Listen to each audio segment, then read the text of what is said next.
אריזת כלי זכוכית היא פשוטה, ואם מבצעים אותה נכון, היא תשמור על הכלים פתוחים ושלמים בזמן ההובלה.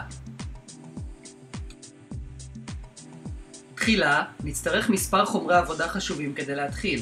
חבילת ניירות אריזה, גליל נייר דבק, כפפות, טושים, סכין חיתוך וקופסאות קרטון קטנות ובינוניות.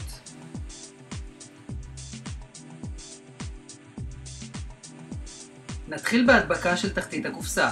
בעזרת נייר הדבק נבטיח את חוזק הקופסה.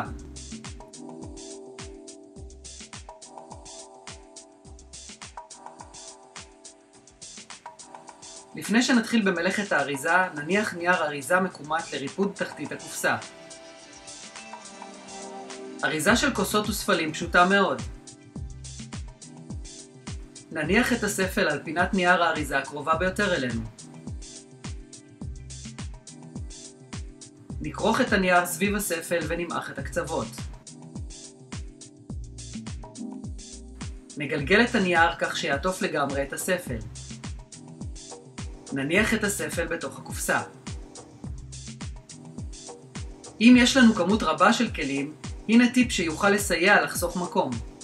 נניח את הכוס הראשונה על הנייר, נגלגל את הנייר סביב הכוס כמו קודם, ונניח אותו בתוך כוס נוספת. כך נמשיך לגלגל את הנייר ונניח את הכוסות בתוך הקופסה. באותה צורה בדיוק ניתן לארוז כוסות יין וכוסות עדינות אחרות. נתחיל שוב בהנחת הכוס במרכז נייר האריזה. נעטוף את הנייר סביב הכוס ונגלגל אותו עד שהיא תהיה עטופה לגמרי. כעת הכוס מוכנה ובטוחה להובלה. ניתן להשתמש בנייר מקומט נוסף כדי למלא את החללים הריקים שנותרו בקופסה. נסגור את הקופסה ונאטום אותה עם נייר הדבק.